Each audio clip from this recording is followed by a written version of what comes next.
Elle est venue saluer une filière qui se porte bien. Sophie Primas, la porte-parole du gouvernement, ex-sénatrice des Yvelines et ex-ministre déléguée chargée du commerce extérieur, était ce vendredi de passage dans les Vosges auprès des professionnels du bois. La scierie Auriel de Corcieux était l'une des étapes de son tour de France. Vous savez qu'on est lancé dans une grande réforme de l'État pour essayer de dépenser moins, mais surtout dépenser mieux et être plus efficace.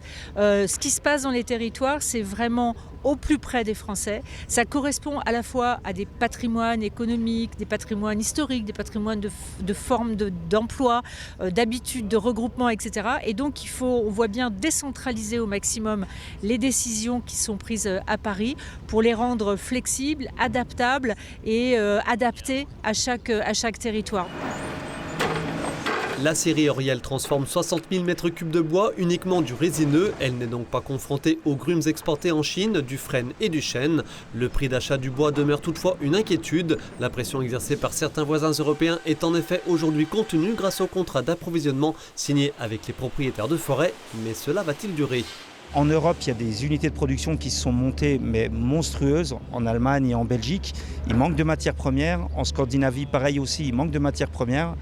Et on a peur qu'ils viennent tout simplement se servir chez nous, en sachant que ce ne sera pas simple parce que ce n'est pas la même chose que chez eux.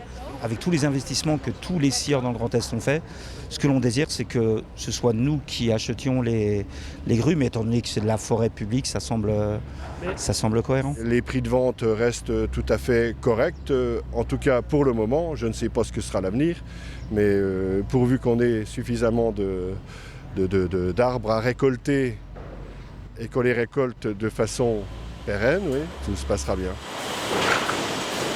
J'ai une chaudière biomasse et 3 unités de séchage qui sont prévues derrière, avec en 2026, donc démarrant février 2026, unité de refonte et de rabotage. En fait, le séchage, c'est le point d'entrée, ce que vous disiez tout à l'heure, le point d'entrée à la valorisation. Selon l'Office national des forêts qui gère les 2/3 de la forêt vosgienne, l'autre inquiétude concerne la main-d'œuvre et le renouvellement des générations. Là, il y a une nécessité d'être très vigilant parce que le moindre creux en termes de main-d'œuvre ferait qu'on pourrait être en difficulté.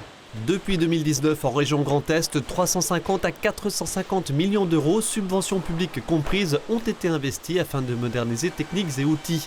Dans les Vosges, la filière bois emploie 8000 personnes. Ce vendredi après-midi, Sophie Primas a poursuivi sa visite en se rendant à l'usine de panneaux de bois Heger de Rambervillers.